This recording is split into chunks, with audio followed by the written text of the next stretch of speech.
Welcome back to AM Northwest. It's quick, it's easy, and it'll appeal to everyone in the family. Here to share her healthy recipe for a miso ramen bowl, we welcome back cookbook author and food blogger Julie Hasson. So great to see you. So great to see you. All right, tell me about this miso ramen bowl. Okay, so miso normally could take hours to make. Okay. Yeah, like a really flavorful broth. This is a quick way to make a very healthy, delicious dinner. Okay. On a weeknight, you don't have to go out for ramen. It's faster than going out for ramen. Okay. And depending on all the members of your family, you can customize what you put in the ramen. Okay. We're just using like quick cooking vegetables. Gotcha. All right. Okay. You lead me and I'll do what you tell me to do. So the first thing, there's a couple of ingredients that you do need. Okay. And so the first thing is a good bouillon. So everybody has different bouillons. Actually, those right there. This right here.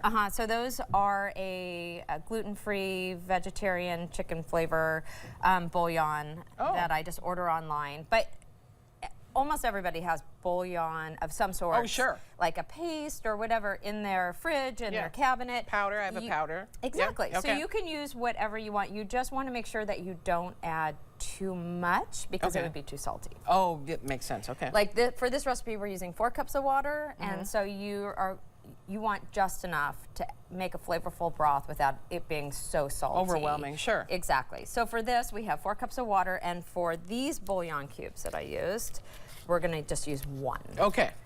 And so we're going to add it into Those are our actually the hot largest water. bouillon cubes Right? I've ever seen. Yes, and we have learned they are very salty. Okay. So we have accidentally added too many before. Yeah, and the next day you were a puffer fish. I gotcha. Exactly. I heard you.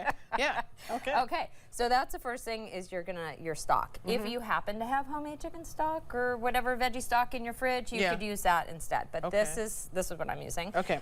And then what really gives the stock flavor is this sort of umami miso thing that we're gonna make. Okay. It's a thing. It's a thing. All right, I'm listening to you. So what you do is you toast up just raw sunflower seeds. Oh. So it's a quarter of a cup, and you just do it in a dry skillet until they're like nicely browned like that. Looks good. And then you're going to blend, and they are delicious. And then you're going to blend it in the blender with an equal amount, so a quarter of a cup of white miso. This. Oh, here. Okay, you help me out with this one. Oh, there you go. Okay. There you go. White miso and 3/4 of a cup of water. Put this all in here. Okay. And so once you toast the sunflower seeds, you're going to let them cool down a little bit, and then you're going to put your water in and your sunflower seeds. Here, I'll put the water in. And then we're also going to add a teaspoon. Look at me. You're so good. Now, could you just come home with me, and then you can be my kitchen assistant. Okay. All right. So this. And 1 teaspoon of sesame oil, which I have a measuring spoon right there. So that just gives a little bit of sesame flavor. Okay. And there you go.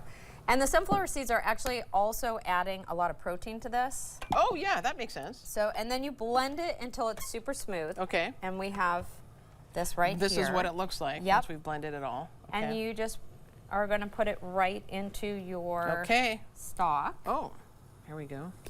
There we go. Oh, look at that. So it makes it like creamy and gives a great umami flavor, right? So this is already, and I mean, these are almost all pantry staples with the exception of like these easy to get vegetables at the store.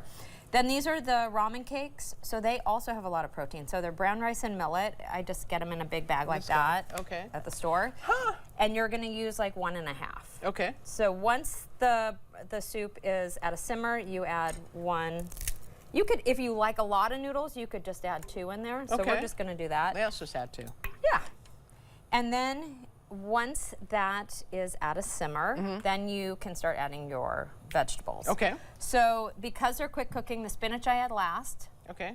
Broccoli will take a little bit longer, so we could add the broccoli in now. The noodles will rehydrate. Yeah. There we go. The noodles will rehydrate in about like 3 minutes, so it doesn't take very long at all. And then you could put some bok choy, now, do you want me to cut it? I actually have never worked with bok choy. Good. So show me what to do. So you cut off this little end here after you rinse it. Okay. And then you can just cut it in, I don't know if you can see that, but you just cut it into bite-sized pieces. Oh, okay. And this also is quick cooking. So you would add this at the end, right before you add the spinach. Okay. And I mean, if you get your timing wrong in the vegetables, it's not the end of the world, but just like if you want all your vegetables to be like this brilliant color. And then there's some scallions. You can dump some scallions in. You will do.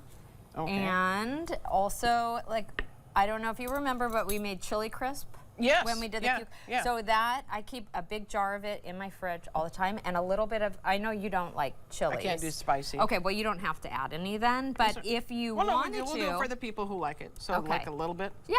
Okay.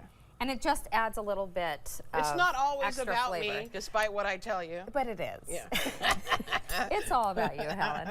And then you just cook it till the noodles are tender, so about 3 minutes. So this is like literally a 5-minute ramen. Wow. I know. So now I'm gonna, let's see if we can turn this down. Oh, okay. I'm not gonna mess with it. Let's see if we can give you a taste of it. Yeah. Oh, and let's also add in some spinach. Oh, and we forgot the bok choy. Okay, we can add the bok choy in now. Okay. But it's delicious. You can also add in some protein if you wanted. Oh. So really you can customize it. Like if your family like can't eat spinach or they hate broccoli, you could add mushrooms, you could add whatever you wanted. Oh, sure. So let's go ahead and.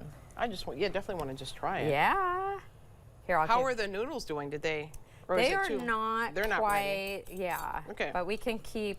But I can at least try this part. Yeah. Okay. I'll try it. Is this one your husband loves? We have it, what, about once a week? I think we have it about once a week. Oh. And whenever you married the right guy. Like you married the right guy. And by the way, this is really good. Thank you. Yeah, it's really yummy. And it's really good too if somebody's not feeling well. Like whenever we're like under the weather, this is the soup we make because it's got the miso, which is really healthy for you. The deal with the miso is you don't want to boil it for a long time because then it kind of takes away all of it. All the flavor.